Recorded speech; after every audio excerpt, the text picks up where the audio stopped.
Hello বন্ধুরা, একটা flight ছিল যা জার্মানি থেকে ব্রাজিল যাওয়ার কথা ছিল এবং সম্পূর্ণ সফর অতিক্রম করতে তার 18 ঘন্টা লাগার কথা ছিল, কিন্তু তা লেগেছে প্রায় 30 বছর।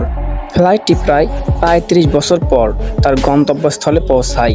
আর এই ফ্লাইটটি যখন ব্রাজিলের এয়ারপোর্টে ল্যান্ড করে তখন যা দেখলো তাতে হতবাক হয়ে যায়, কারণ সেই ফ্লাইটে যে মোট 92 জন মানুষ ছিল তারা সকলে ছিল মৃত। তারা সবাই কঙ্কালে পরিণত হয়ে যায়। এমনকি সেই প্লেনটি যে পাইলট চালাচ্ছিল তিনিও কঙ্কাল হয়ে গিয়েছিলেন। এই ঘটনা জুড়ে অনেক প্রশ্ন থেকে গেছে যে 35 বছর পর বিমানটি কোথায় ছিল। এই ঘটনা জুড়ে অনেক প্রশ্ন থেকে গিয়েছে যে 35 বছর ধরে বিমানটি কোথায় ছিল, সে বিমানে থাকা সকলের সাথে কি ঘটেছিল, একজন মৃত পাইলট কিভাবে নিরাপদ বিমানটিকে ল্যান্ড করিয়েছেন। তো আজ আমরা জানবো সেই ঘটনার রহস্য, যা আসল নাকি নকল তা নিজে জানবো।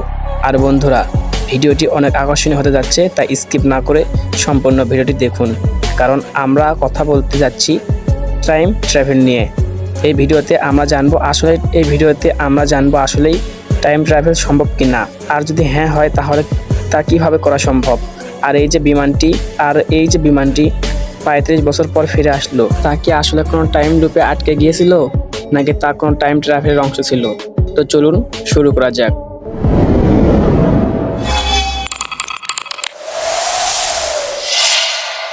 4 সেপ্টেম্বর 1954 সালে সান্টিয়াগো এয়ারলাইন্সের একটি ফ্লাইট, যার নাম ছিল ফ্লাইট 513। এই বিমান প্রায় 88 জন যাত্রী ছিল, যারা মূলত সাধারণ যাত্রী ছিল, আর 4 জন ছিল স্ক্রু মেম্বার।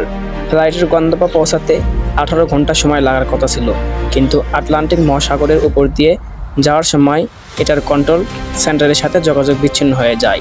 বিমানটি পুরোপুরি গায়েব হয়ে গিয়েছিল। কন্ট্রোল সেন্টার মনে করেছিল বিমানটি হয়তো কোনো দুর্ঘটনার শিকার হয়, ক্র্যাশ করেছে। কিন্তু দিন চলে যায়, মাস চলে যায়, বছর কেটে যায়, বিমানটির কোনো খোঁজ পাওয়া যায়নি। সান্টিয়াগো এয়ারলাইন্স এটি খোঁজার জন্য অনেক মিশন করে, কিন্তু সকলেই ব্যর্থ হয়।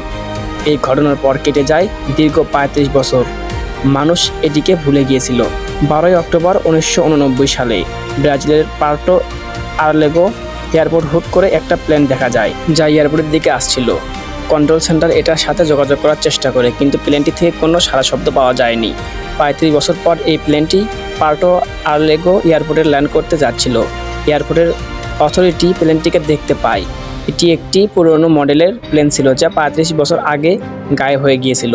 অনেকক্ষণ পর্যন্ত অপেক্ষা করার পর যখন বিমানটি থেকে কেউ বের হচ্ছিল না, তখন কন্ট্রোল সেন্টার থেকে সিকিউরিটি গার্ডদের পাঠানো হয়। সিকিউরিটি যখন দরজা খুলে ভেতরে ঢুকলো, তখন তারা পুরোপুরি হস্তভম্ব হয়ে যায়, কারণ বিমানের ভেতরে প্রত্যেকটি মানুষ কঙ্কাল হয়ে গিয়েছে। এমনকি পাইলট যে ছিল সেও কঙ্কাল অবস্থায় সিটে বসা ছিল এবং তার হাতে নেভিগেশন প্যানেল ছিল। তো প্রশ্ন হলো, একজন মৃত পাইলট কীভাবে বিমানটিকে রানওয়েতে নিরাপদ ল্যান্ড করালো? এরপর ব্রাজিল সরকার এই বিমানের ইনভেস্টিগেশন টপ সিকিউরিটি রাখে, কিন্তু কোনো কিছুই বেশি দিন লুকিয়ে রাখা যায় না। কিছুদিন পর পুরো ঘটনাটি লাইমলাইটে চলে আসে এবং মিডিয়া ও প্যারানরমাল ইনভেস্টিগেটররা এটি নিয়ে কাজ করা শুরু করে। চেলসো আতেলা এই ঘটনা নিয়ে প্রশ্ন তোলেন যে এয়ারপ্লেনটি একটি টাইম ওয়ার্পে বা টাইম লুপে ঢুকে গিয়েছিল, যার কারণে পৃথিবীর সময় 35 বছর পার হয়ে গেলেও বিমানটির জন্য মাত্র 18 ঘন্টায় পার হয়েছিল। আর যখন এই টাইম ওয়ার্প থেকে বের হয়ে পৃথিবীতে পৌঁছায়, তখন পৃথিবীর সময় অনেক বদলে গিয়েছে। অনেকের মনে প্রশ্ন জাগতে পারে যে যাত্রীরা কীভাবে মারা গেল।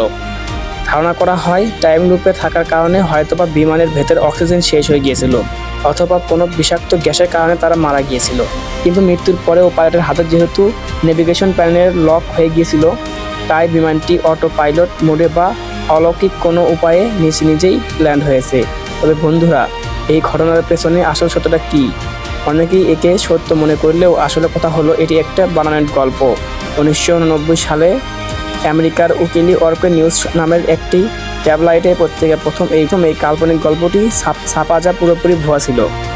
টাইম ট্রাভেলের বিজ্ঞানসম্মত থিওরি অনুযায়ী আইনস্টাইনের রিয়েলিটি সূত্র ধরে সময়ের পরিবর্তন করা সম্ভব যদি আমরা আলোর গতিতে চলতে পারি।